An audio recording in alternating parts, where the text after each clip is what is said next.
Hey everybody, welcome to the Tom's Hardware Show. I'm here today with two of our great staffers, Michelle Earhart, our staff writer, and senior editor Sharon Harding, and we're going to talk about a number of really cool new things that are going on, and some things that we've uncovered about Intel's secret code names. Uh, but let's start with talking about how everyone's week has been, and what you've been working on. How about you, Sharon?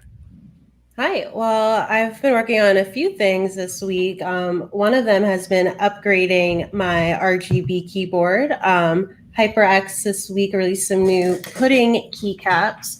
So let's see if I can get this in the shot.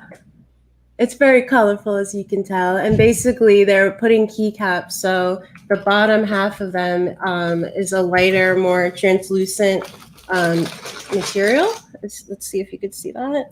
So the light is able to shine through more than a keycap with like a solid dark bottom. As you could see, this one here is darker, so the light isn't coming out as much as when you have this more translucent bottom half of the keycap. So I have made my keyboard extra RGB, which probably doesn't make Michelle too happy, but it was only $25 these keycaps too. So it's a pretty fun and easy way to upgrade your mechanical keyboard if you need it to be more obnoxious. Aha. Well, what about you? What about you, Sharon? I'm sorry. What about you, Michelle? So I have also been reviewing a keyboard. Am I allowed to talk about that to the people, Sharon? Yep. So I've been reviewing a keyboard from DOS Keyboard, and unfortunately, unlike Sharon's, it's not RGB. But it's got these really nice cherry MX Brown switches that are great for typing, which has been really helpful for me during my job, because otherwise I use cherry reds, which are great for gaming but are a little unstable for typing. It also, fun enough, comes with instead of like little things you flip out to use as a foot bar, it comes with a ruler that you use as a foot bar. So if you need to measure anything at the desk, you've got that. I've also been working on, well, that's actually been published right now. But I've recently reviewed an Alienware, which I have here, which I can show later, but I'm going to have to bend down to pick that up. So I don't know if we want me to do that right now. But that has mostly been what I've been working on this week. Great. Well, what I've been working on this week, and I'm going to demo it for folks right now because I know some might be interested in it because it's brand newly announced today, is the new Raspberry Pi 4 8 gigabyte. So I have one right here. Now, those who are into Raspberry Pi, as I am, know that the Raspberry Pi 4, the latest and fastest model of Raspberry Pi, actually came out in June of 2019 and was available with up to 4 gigabytes of RAM. Now this is the 8 gigabyte model. It is going to be $75. Actually, I think you can start ordering it today. And other than having 8 gigabytes of RAM, it's the same exact computer, but having 8 gigabytes of RAM is twice as much RAM as you had before. One thing that's also neat, I'll just show here for the folks watching, is if you have so many Raspberry Pis lying around in your office, as I kind of do, you might wonder which one has 4 gigabytes, which one has 8 gigabytes, which one has 2 gigabytes. I haven't figured out yet how to tell the 2 from the 4, but if somebody hands you a Raspberry Pi and you want to know whether it's 8 gigabytes or not, look at this little face-shaped set of 3 squares over here. That is next to the USB-C port. That's only on the 8 gigabyte model. So, I don't know, if you're out in a street corner and somebody says, "Psst, want a Raspberry Pi, 8 gigabytes, they hand it to you and it doesn't have this on it, they're not really, giving you an 8 gigabyte. I don't know how often that's a problem for people, but that's the physical difference that you can tell. Now, let me show you a little something on my screen here. because I've got Raspberry Pi 4 with 8 GB running running right here in a window. So if you can see, eh, it's running in a rather small window. Should have made it bigger. Anyway, so so what we have here is it is if you look at um, I've got 59 tabs open. Some of them are still loading, right? And I've got a bunch of different developer apps open in Geany, Scratch Desktop 3, Thonny. I've got GIMP, which is an image editor. I've got OneShot, which is a video editor. I've got LibreCalc spreadsheet. And how much RAM am I actually using? Well, according to this GNOME System Monitor, which tells you I'm only using 3.2 gigabytes. So it does kind of beg the question, uh, do you need 8 gigabytes?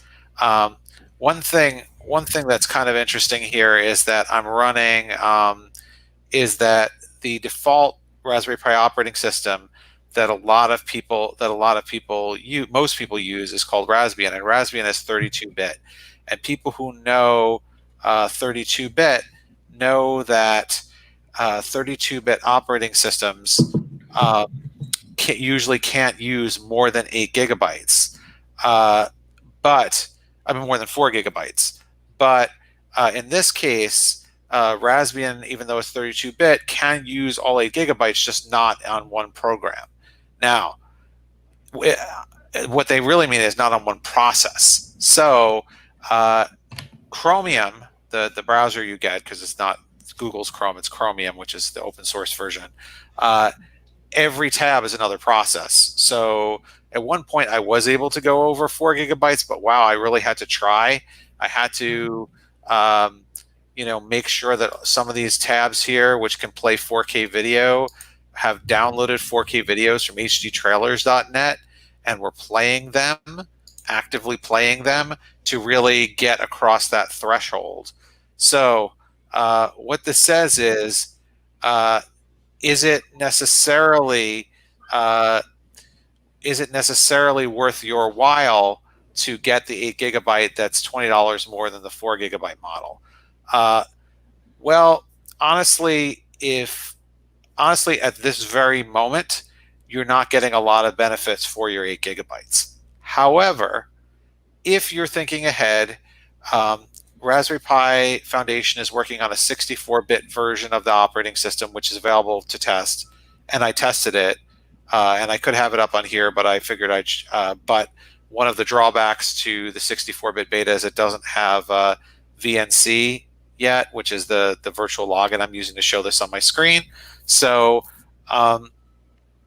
so once they kind of tune up the 64-bit version, it's possible there will be more apps that take advantage of the 8 GB, or maybe the OS itself will do more caching of what you've done. But if you check out my article on the tomshardware.com homepage right now, where I tested the 8 GB Raspberry Pi 4, you'll see that on almost every test, it comes out, pretty much identical to the 4 GB version in performance, except if you're copying a file that is 4 GB or larger, or copying set of files of 4 GB or larger, because obviously then it can hit the RAM as the cache.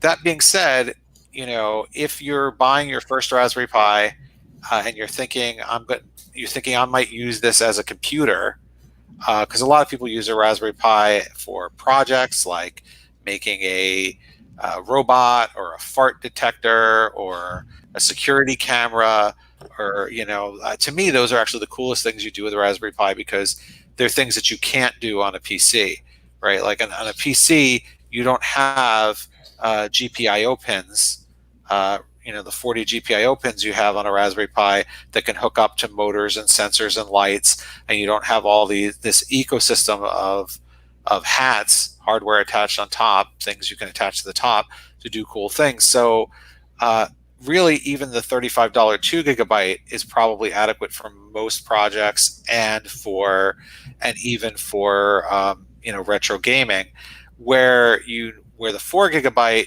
is better is clearly if you're going to use it as a computer, and you do some multitasking, you're probably better off with 4 than 2.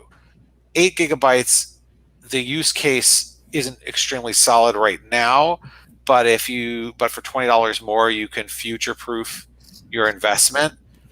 Certainly, once more software starts coming out, uh, then I think you're going to see maybe more use cases of it. Right now, the primary thought for the Raspberry Pi 8 GB is things like if you're running a VM on your Raspberry Pi. I don't know how many people would actually be running a virtual machine on their secondary machine. If you're using the Raspberry Pi as your main machine and you're thinking that in the future there will be software that actually uses all this RAM, and maybe for like a really, really powerful web server where you're hosting a database, or maybe if you can set up a RAM disk and put all the stuff in a RAM disk right now, which would allow you to load that stuff faster. But I mean, I think the overall news is Raspberry Pi is moving closer and closer to being a viable desktop computer. I mean, I don't think most of our audience would want even a $75 computer over a regular desktop PC or laptop PC, but it is getting more and more usable, particularly when you take into account one other thing that happened this week, which I have on my desk, but it's kind of hard to pick up over here. But you can take a SSD, put it into a USB to SATA dock, and attach it and boot off of it, and now you're running your Raspberry Pi off of an SSD, which makes makes loading apps a lot faster, which is definitely one of the real drawbacks to Raspberry Pi's main form of storage, which is a micro SD card.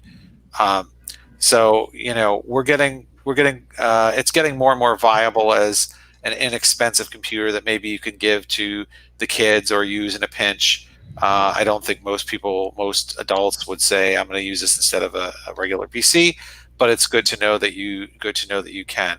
Yes, Neil says still no hardware acceleration for video. The biggest problem, the biggest drawback, as I've noted in some of my articles for using Raspberry Pi as a desktop, is playing video.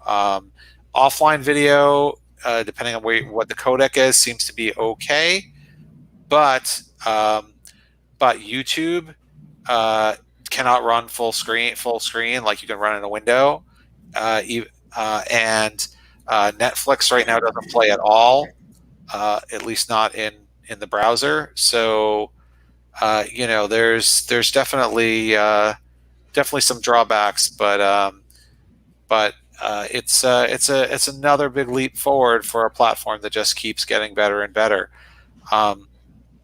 So I have a question, Abram. yes. One of the cool things I've seen people and companies do with Raspberry Pis are build robots that run off the Pi, but having more RAM help that at all, or make the robot any cooler, more powerful, or anything? Most likely not. Who's asking? Is it an emoticon shooting itself? I do not have an emoticon. Is there an emoticon on our screen somewhere?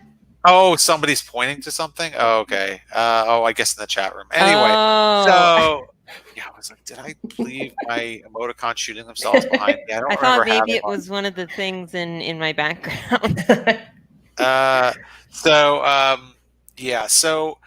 for a lot of the things that people want to do with a robot, like physical things, like making it move around, use its motors, even use basic sensors like an IR sensor, I think the 2 GB model, which is now the base model, is more than adequate. People have done that with prior Raspberry Pis that only had 1 GB. I don't think that's a big issue. Now, to some extent, it might help with artificial intelligence, but probably not even that.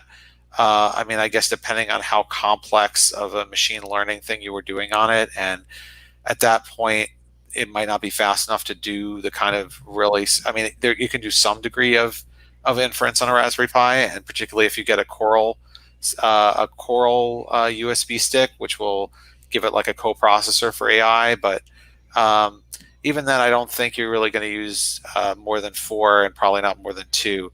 Uh, Marco asks, what's the best use for Raspberry Pi? Uh, Fart Cody, detector. All right. fart, Yeah. fart detector. To be fair, though, in order to test that, you have to, it's hard to test that consistently. And what are you going to do? Like use the same kind of beans every time to make sure you have consistent inputs. Uh, so, so many cool uses for the Raspberry Pi, which we cover on our Raspberry Pi hub page, which you can get to from our top nav. But retro gaming is a really cool one. My son and I built like a little box where you can actually put in, where we actually like screwed in a bunch of like real old style joystick and some old style arcade buttons. But and RetroPie, the most popular platform for doing emulation, is an easy free download, and now after almost a year of waiting, is finally available for official support for the Raspberry Pi 4. That you could probably even do with the old 1 GB Raspberry Pi 4 that is not current anymore. Um, but obviously that's a good use case. I know Sharon has a Raspberry Pi, I think 3 that you use for retro gaming. How Yeah, is that mostly. been? I mean, I've been using it about every day since we've been locked down in the city. Oh, cool. Yeah, I've been mostly Mario Kart, but a part of me is wondering if I should play Zelda, um, Ocarina of Time. But that's a commitment. I don't know if I'm ready for that. Yeah, and you don't need to get special buttons or anything. I mean, all you need to do is take a Raspberry Pi, a 4, like a 4 2 GB is a good choice. You definitely don't need the 4 or the 8 for that.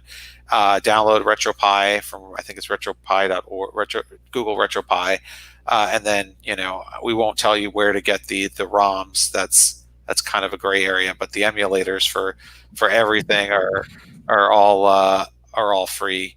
You can play all arcade games, Nintendo 64, Atari, Television, Yeah. Commodore 64. Kodi is good for using as a set-top box for streaming, and if you've got downloaded videos, it's all right for that. I'm not sure if I would. I mean, depending on what you want to do, it seems like it might even be more cost-effective to buy a Roku box, unless, of course, you're just dealing with all the offline files. We use them as web servers in the office, local web servers, and you can actually use it as a public web server too. You can use it as a motion detector security camera, and you can use it for just ridiculous things that you've never even thought of. Which is what the fun part is. Like, what am I gonna come up with? The one I want to do now, and I just have to find the time, is to develop a Raspberry Pi hand washing timer that I can put behind the sink for my son. So that is somehow activated by like motion sensor, probably like waving in front of it, and so it'll count to 20 seconds. Are you going to have it play a song too, or I don't know. It might become too annoying for me to hear. you could put a I shuffle function on it? Yeah, You're making I more don't. work for him, Michelle. Yeah, Yeah. Well, I mean, you've got to use that extra RAM. yeah, uh, I actually have a question about the emulation. yeah. Would the extra RAM help you emulate like more recent consoles at Uh, all? I don't Like think the so. PS2 or GameCube, or I know I've always had difficulty with anything other than my PC emulating anything beyond like PS1. So, I think the issue there is more than the RAM. I think it's the like anytime you take a system and then you move it to emulation, the processing power has to be much more than the original thing you're emulating. And I don't think even the 4 has the power to say do a PS2. I've seen some experimentation with PS2 emulation.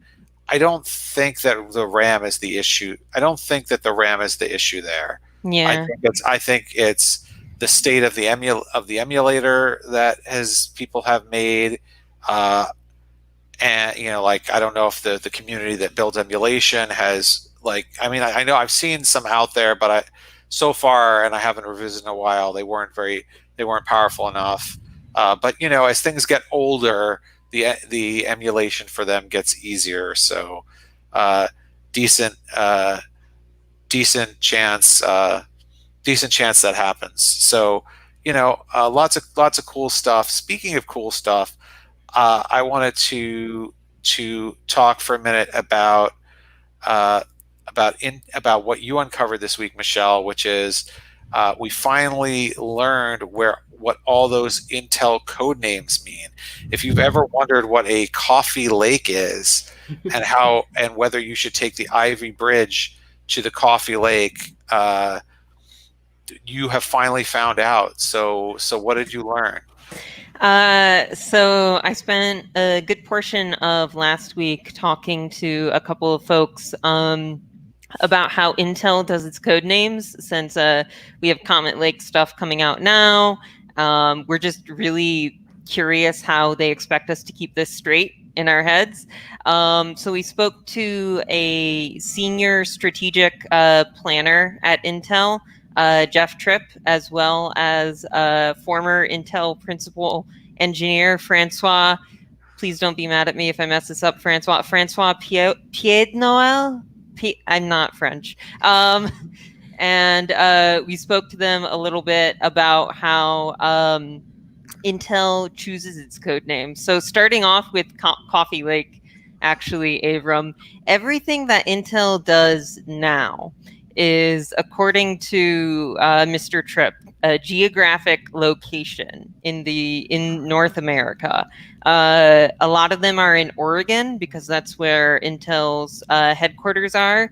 But sometimes the geography is a little irrelevant or plays like second fiddle to like the cuteness of the name. So they told me that they named Coffee Lake because the meeting to hold it was held really early in the morning, and everyone was really tired. And the person who pitched Coffee Lake as a name admitted that they just wanted coffee. They wanted to get out of the meeting and to get coffee as soon as possible. So that was a cute little thing.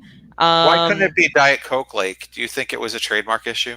So actually, that really brings me to my next point, which is I talked to Francois a little bit, and he mentioned that the reason likely that Intel does all these geographic names is because you can't trademark them. So they used to name things, a lot of things after cities.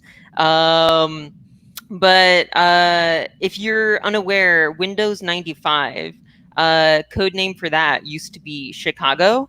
And the mayor of Chicago actually got angry with Microsoft for naming or for code naming Windows 95 after Chicago, which has probably been why we've moved from all these city names to more like general locations like rivers and lakes and coves. But of course, it's not just cities. Intel is a company that's full of computer nerds, right? So they might be nerds for other things. So if you go way back to the 90s, like when I was a baby, and you go into 1993, Intel released a motherboard called Batman, or codenamed Batman. And then they released another motherboard after that, codenamed Batman's Revenge. And I think, and now they're worried about Warner Brothers' revenge, so they don't. now that they're I don't know if maybe the statute of limitations is up on that, but now that Intel is a much larger company, that's probably not so kosher. Although I know that you've been talking to me about another company that does these superhero code names, if you want to go into that a little bit. Yeah. So NVIDIA, I don't know if they're still doing it, but with Tegra, they used to name them after superheroes. The code names for those were after superheroes' secret identities. But there they had kind of plausible deniability. So, for example, they name it Logan, which people know is Wolverine's real name, or Bruce. I think they named one Kal-El, so there was a little bit less. Yeah, that one I feel is a bit more. No one's naming their, well, unless you're Elon Musk, no one's naming their baby Kal-El. I mean, somebody did. Can you invoke the law of parody? Like the Batman CPU is a parody of Batman. the cores are like batarangs. The threads are the batarangs that split into two in that one comic. Was It's a Well, big I it? think loophole. one would I think if you're Intel, you're hoping your CPU is no laughing matter, but This is uh, a comedic motherboard. Yeah. yeah, the joke's on you if you bought it, right? Oh, the Joker. That'd be Oh, a good there. one. That's oh There's that. also an Intel. Hold on a second. Let me pull up my list over here. Uh, Intel motherboard that came out in 1995 that was named Thor, which, of course, everyone knows what they're talking about there, but technically that's a public domain name.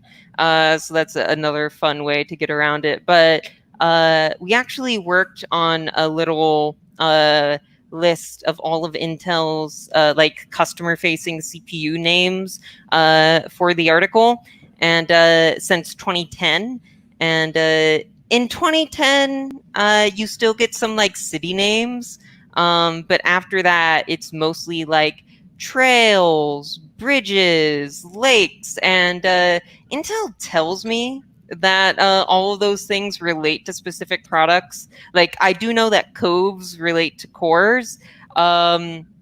But they didn't tell me what they relate to. And looking through this chart I made, it's a little scattershot from what I've seen. So, like, what's a really good one that I can find? Ivy Bridge is a code name for processors that are Intel Core, Intel Xeon, Intel Pentium, and Intel Celeron. So that's four different like lines of processors that they sell, any of which could have Ivy Bridge in them.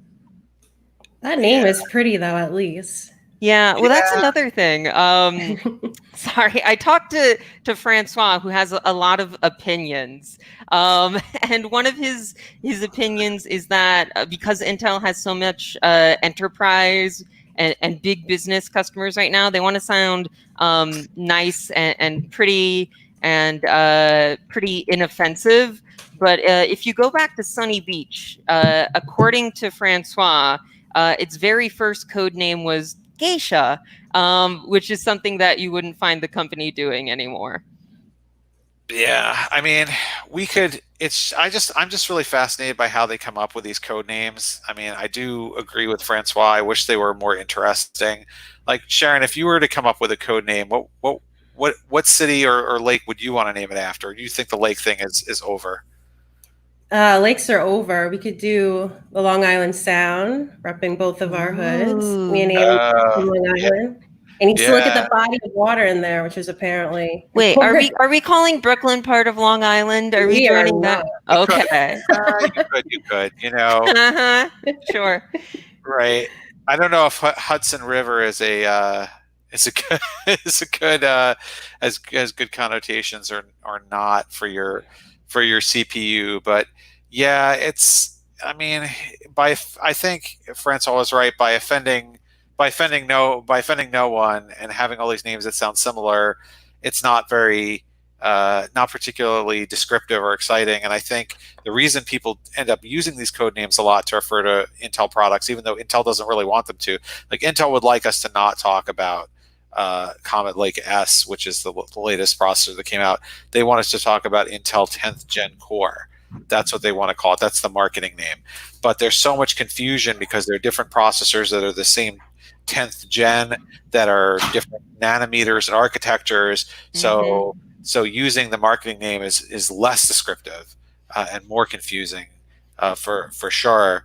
But you know, it's. I really encourage people to read Michelle's article because it gives you a lot of color behind all the names that they've chosen and you know the pros and cons of them. There's Speaking some interesting Intel lore in there, specifically with how they named Skull Trail and Extreme Edition and stuff like that. Yes, it was an extreme location.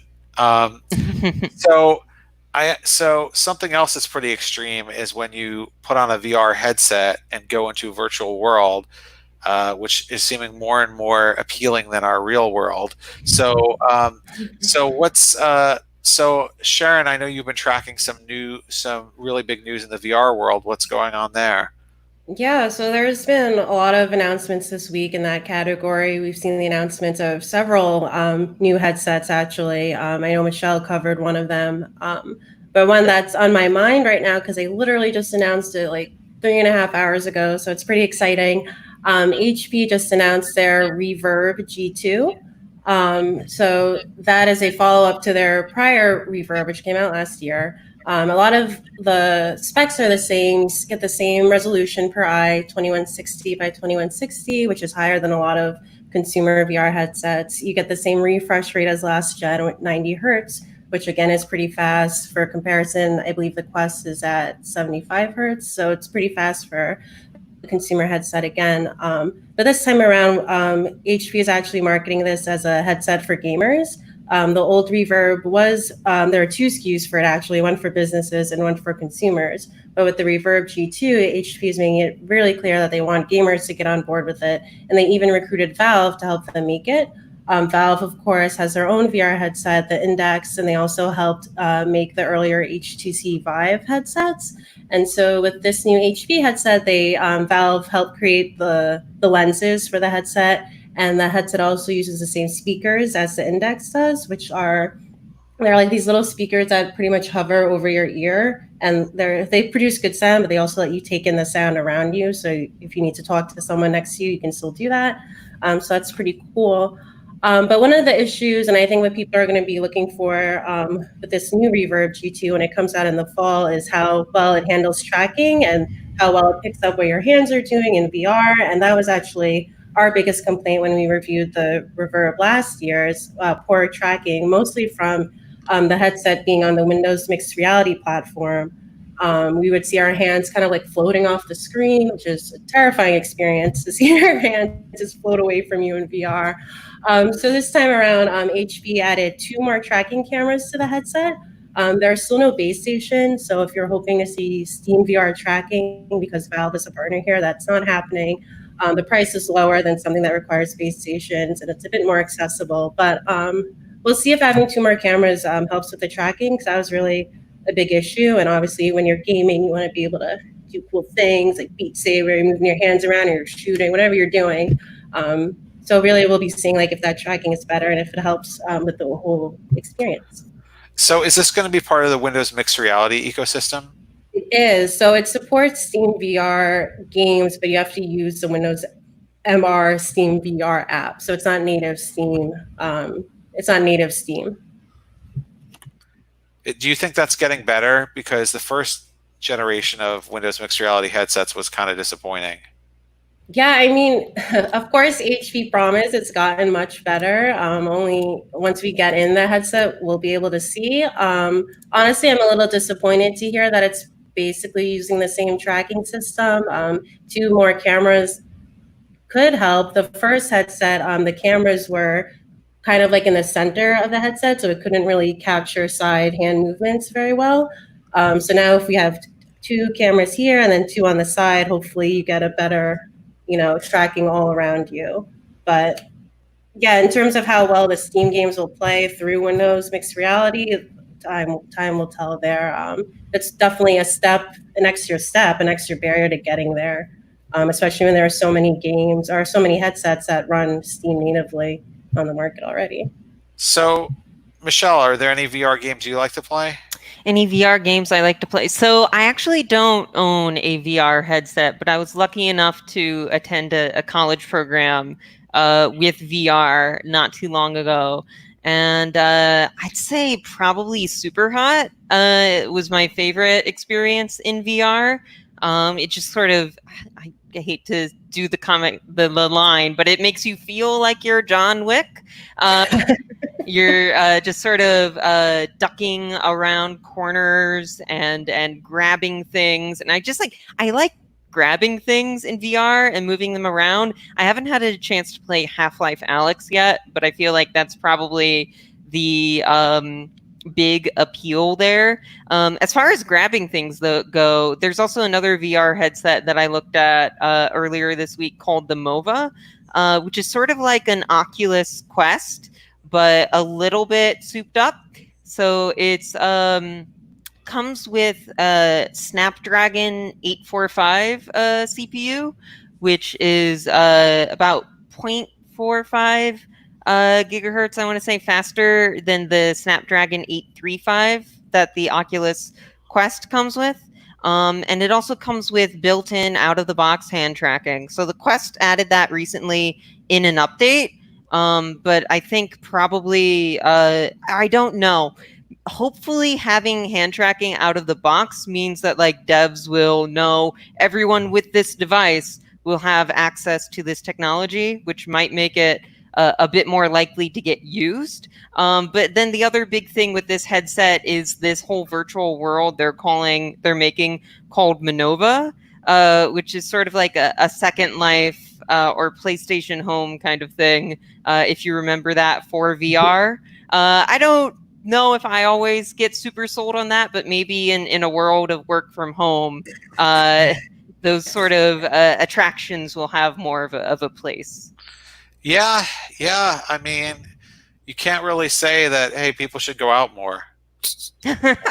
That's it's not what we say anymore. How about you, Sharon? What's your favorite VR game? I mean, I probably play Beat Saber is just a really easy game to get into and get addicted and just pass the time with. But one of the first VR games I played was Electronauts, and I wouldn't play it as often, but it basically is like virtual DJing, and their playlist is so great. They had Daft Punk, they had Data Life, all the DJs I listened to in college. Like it was like someone from my old dorm made it. It's really fun, and you're kind of like in a spaceship type, virtual reality. It's just great for being like a music nerd.